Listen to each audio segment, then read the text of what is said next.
What happens when women walk in faith? So we're going to continue here, and it's God's heartbeat. I've heard this heartbeat many times. I heard it very clearly on a day that my world could have come crashing in around me. But there it was, thump, thump, thump, thump, thump, thump. So real, so close, too close to deny that he was right there with me.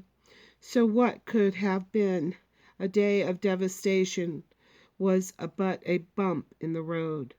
I heard his instructions. I did exactly as he told me to do, despite my feelings, and he delivered me safely to the other side. Several months prior to our camping trip, Art told me he wanted to invest our entire life savings in the stock market. A couple of stocks showed great promise, and he wanted to get in on what was sure to be very profitable. I'm not very investment savvy, but I didn't like the sound of putting all our eggs in one basket, so to speak. I voiced my concern, but let him do what he thought best. Then the day came, the day the market crashed. Art came home, and I went to the front door to meet him with some trivial details from the day. The look on his face made me stop speaking. I watched as he slumped down in front of me, wrapped his arms around my legs, and sobbed. "I've lost it all. Our entire life savings is gone." Thump, thump, thump, thump, thump, thump. I knew the Lord was close. I knew he would provide. I knew he was allowing this to happen for a reason. He could restore our investment as quickly as he had allowed it to go away. Thump, thump, thump, thump, thump, thump. I knew all this, but my flesh screamed out to say, "I told you so, you fool. How could you have done this?" But how could I dishonor God when everything I know about him reminds me of his constant provision? Did I really think our life savings came from our hard work? Or did I know and believe that everything we have comes straight from him? Thump, thump, thump, thump, thump, thump. I knelt down in front of Art and cupped his face in my hands.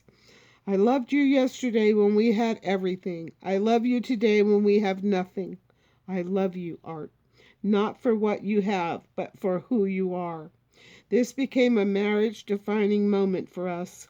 It was not a path I would have ever freely chosen, but it was the best path. I chose to believe God in this moment. I chose, but the Holy Spirit's power, by the Holy Spirit's power, to honor what I knew to be true about God, even though my feelings lagged behind. Now, on the other side of this experience, I can say that what it did for our marriage was priceless. I would have freely given every penny we lost to have what we had gained. God knew best. He always does. Thump, thump, thump, thump, thump, thump. I had a complete and very unexpected peace. I could have wallowed in what I'd lost and stayed in the hard place of the famine.